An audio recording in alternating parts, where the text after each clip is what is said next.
اللہ تعالیٰ اسے بھی ناکام کر دیتا ہے۔ تو میرے عزیز ساتھیوں، ہمیں چاہیے کہ اپنے سے غریب بندے کو دیکھے، اپنے سے نیچے والے بندے کو دیکھے،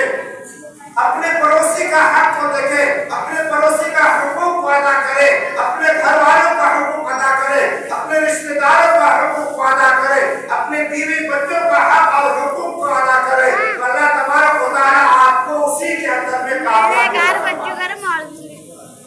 میرے عزیز ساتھیوں، میں آپ کو بتاتا چلوں کہ جس طریقے سے اللہ کے نبی صلی اللہ علیہ وسلم نے فرمایا ہمارے لیے، حضرت عمر فاروق رضی اللہ تعالیٰ عنہ کے بارے میں آتا ہے، حدیث کے کتابوں میں آتا ہے کہ جب حضرت عمر فاروق رضی اللہ تعالیٰ عنہ جب کسی قبرستان سے جب گزر جاتے، کسی قبرستان کے راستے سے گزر ہوتا، تو حضرت عمر فاروق رضی اللہ تعالیٰ عنہ بیٹھ کر روتے تھے، اتنا روتے تھے، اتنا روتے تھے کہ آنکھوں سے آنسو جاری ہوتا، داڑھی مبارک ترک ہو جاتا، آنسو سے بھیگ جاتا۔ اور صحابہ نے پوچھا کہ عمر فاروق، جب اللہ کے نبی کی محفل میں بیٹھتے ہو، جب اللہ کے نبی کی مجلس میں بیٹھتے ہو، جہاں پہ جنت کا ذکر ہوتا ہے، جہاں پہ جہنم کا ذکر ہوتا ہے، تم وہاں پہ اس قدر نہیں ہوتے، اس قدر غمگین نہیں ہوتے؟ کہا کہ وہاں اللہ کی نبی کی محفل ہے، وہ اللہ کی نبی کی مجلس ہے، جہاں پہ ہمارا ایمان تازہ ہو جاتا ہے، جہاں پہ ہمارے دل میں ایمان کا جذبہ پھوٹ جاتا ہے، ہمارے دل میں ایمان کا شوق پیدا ہو جاتا ہے۔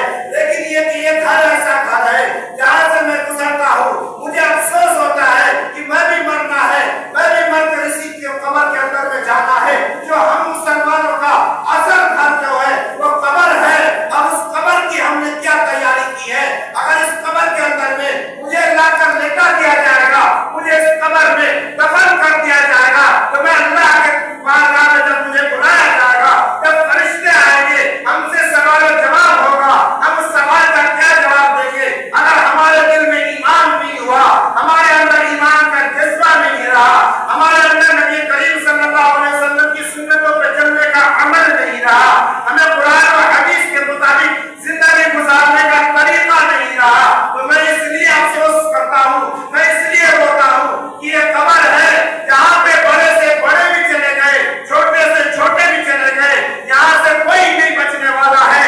1,24,000 نبی آئے، وہ بھی چلے گئے، پوری دنیا اللہ تبارک و تعالیٰ نے حضرت آدم علیہ نبی علیہ السلام سے لے کر آج تک کی دنیا کے اندر میں پتہ نہیں کتنے انسان کو اللہ تعالیٰ نے پیدا کیا، وہ سارے انسان چلے گئے، قبر کی مٹی کا شکار ہو گئے، قبر کے کیڑوں کا شکار ہو گئے، قبر کی خوراک بن گئے۔ میں سوچتا ہوں کہ میرے ساتھ معاملہ کیا ہوگا؟ اتنے بڑے ذلیل القدر صحابہ ہیں، حضرت عمر فاروق رضی اللہ تعالیٰ عنہ ہیں، جو رو رو کر افسوس کر رہے ہیں اپنی زندگی کے بارے میں۔ میرے عزیز ساتھیوں، جس کو اللہ تبارک و تعالیٰ نے جنت کا پروانہ دیا ہو، جس کو اللہ تبارک و تعالیٰ نے جنت کی سرٹیفکیٹ دیا ہو، جسے جنت میں جانے سے کوئی روک نہیں سکتا تھا، جس کو اللہ کے نبی نے جنت کی بشارت سنائی ہو، وہ صحابہ اتنا غمگین ہے، اتنا افسوس کر رہے ہیں، اتنا رو رہے ہیں، اتنا گھبرا رہے ہیں۔ لیکن ہم اور آپ یہ سوچے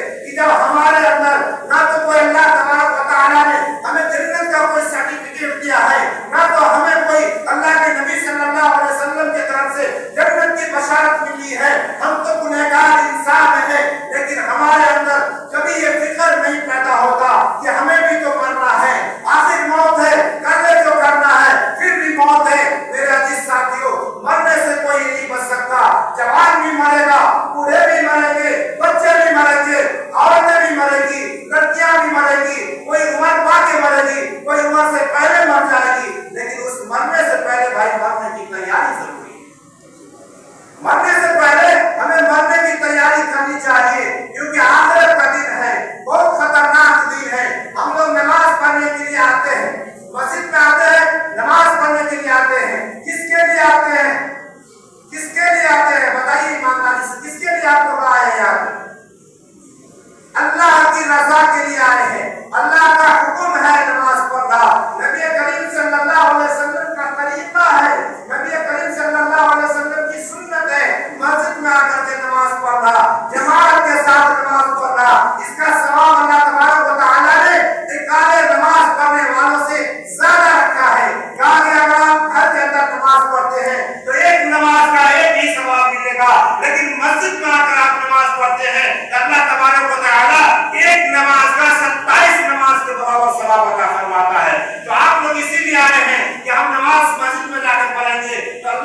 اللہ کے ڈر سے، اللہ کے خوف سے، اللہ کا حکم کو سمجھ کر، اللہ کے نبی کی محبوب صلی اللہ علیہ وسلم کی سنتوں کو سمجھ کر، اللہ کے نبی کی محبوب کی آنکھوں کی ٹھنڈک نماز ہے۔ لیکن میرے عزیز ساتھیوں، نماز پڑھنے کا جو طریقہ ہے، نماز پڑھنے کا جو ضابطہ ہے، نماز پڑھنے کا جو رکن ہے، اس کو ہم ادا نہیں کرتے، ہم نمازوں میں چوریاں کرتے ہیں۔ آپ کہیں کہ ہم چوری کر رہے ہیں تو یہ غلط نہیں ہے، اکابر علماء نے لکھا ہے، حدیث کی کتابوں میں بھی آیا ہے کہ نماز کے اندر نمازی چوری کرتا ہے۔ وہ چوری کس طریقے سے کرتا ہے میں آپ کو بتاتا چلوں کہ نہیں، آپ جب نیت باندھتے ہیں تو اتنی جلدی بازی میں نیت باندھتے ہیں، نہ تو آپ کو یہ خیال ہوتا ہے کہ میں نماز پڑھ رہا ہوں، کون سا نماز پڑھ رہا ہوں، وقت کیا ہے، کس کے پیچھے پڑھ رہا ہوں، کوئی پتہ نہیں ہوتا آپ کو۔ آئے فٹافٹ نماز پڑھے، نیت باندھ لی۔ میرے دوستو، نماز کا طریقہ یہ نہیں ہے۔ کہا کہ آپ اگر نماز پڑھنے کے لیے مسجد میں آتے ہیں تو نماز کا اصل طریقہ ہے جو نبی کریم صلی اللہ علیہ وسلم سے ثابت ہے، جو نبی کریم صلی اللہ علیہ وسلم نے پڑھ کر کے بتایا ہے امت کو۔ کہا کہ آپ مسجد کے اندر داخل ہوئیے تو وضو کیجئے، اگر آپ گھر سے وضو بنا کر آئے ہیں تو سب سے اچھی بات ہے، آپ کے ہر ایک ایک قدم پر ایک گناہ کو مٹا دیا جائے گا اور ایک نیکی کا اضافہ کر دیا جائے گا، آپ کے ایک درجے کو بلند کر دیا جائے گا۔ اور نہیں بنا کر آئے ہیں تو مسجد میں وضو کا انتظام ہے، آپ وضو بنائیے۔ اس بات کو دھیان سے سنیے گا اور غور سے سنیے گا، کیونکہ یہ آپ کے لیے بھی ہمارے لیے بھی فائدے کی بات ہے۔ میرے عزیز ساتھیوں، اللہ کے نبی صلی اللہ علیہ وسلم نے فرمایا